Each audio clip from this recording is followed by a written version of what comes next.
So what happens? The worst happens. You hear someone yell, "Man overboard," and hopefully you've counseled your crew and your guests on your vessel to do exactly that. Now, the hardest part, and this is really odd, especially for kids, right? Most of the time, you can't get them to shut up or lower their voices if they're driving you nuts. But if they see something like that happen, it's a man overboard. No, no, no, no. It's man overboard! Starboard side! Okay, that's painful. Good, because there's no more serious situation that you can see, and you need them to relay that with the highest amount of urgency they possibly can. Counsel them. Man overboard is what you want to hear. Now, the person who sees the person go overboard automatically becomes a position. It's an official position, and it's called a pointer. Right? And they have only one job, and their job is to keep their eyes 100% of the time on the head of that individual who's likely now receding in the distance, right? And also to point their hand out, full arm extension, all 5 fingers, not like this, or not like this, and position themselves somewhere without taking their eye off of the victim, where the helm or the coxswain or the skipper can see them and hear them.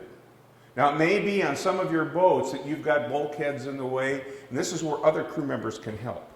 If they see that it's really impossible for the person who's down on the fantail, if you will, to get up without taking their eyes off of the victim as they climb a ladder or go through hatches and such, then they can help out by being the relay point. You stand there and point and talk to me, and I will relay it to the helm. Okay?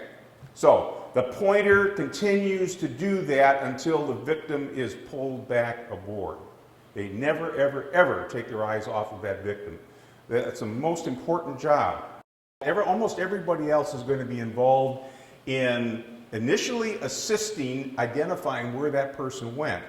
And they can be grabbing Type 4s or anything that floats and literally littering the water. I was trained in my sailing days to litter the water with anything that will float.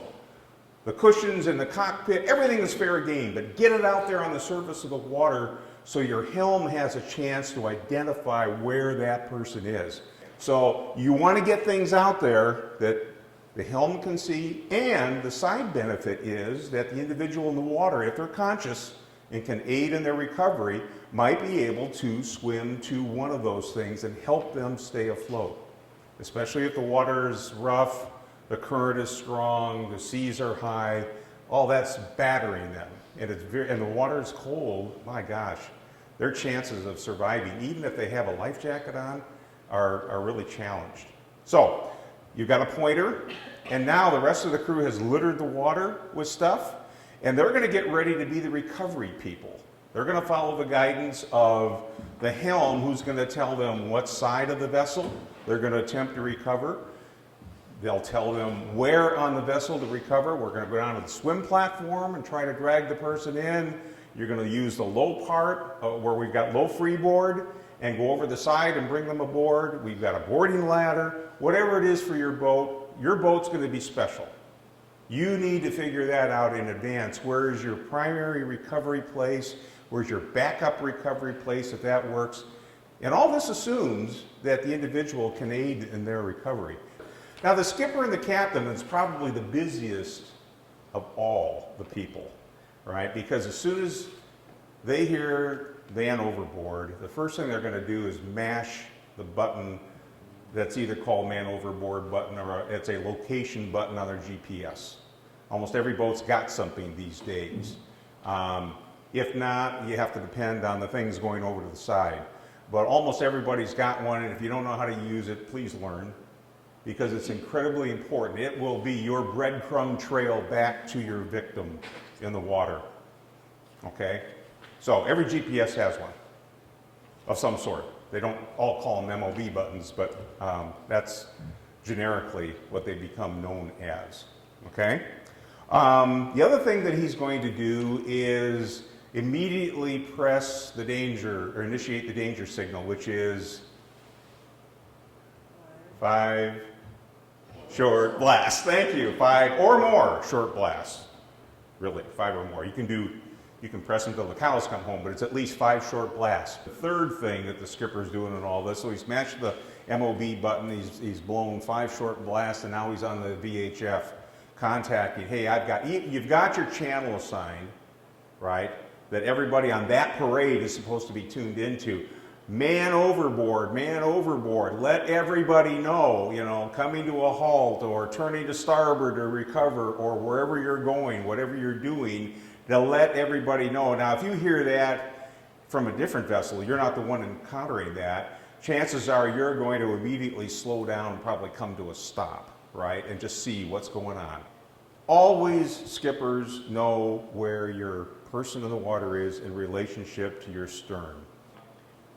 It's not always the best idea to immediately crank the wheel and apply the throttle to get back in a hurry. We're emphasizing the necessity for speed in getting the person back on board, but we want to get them back alive.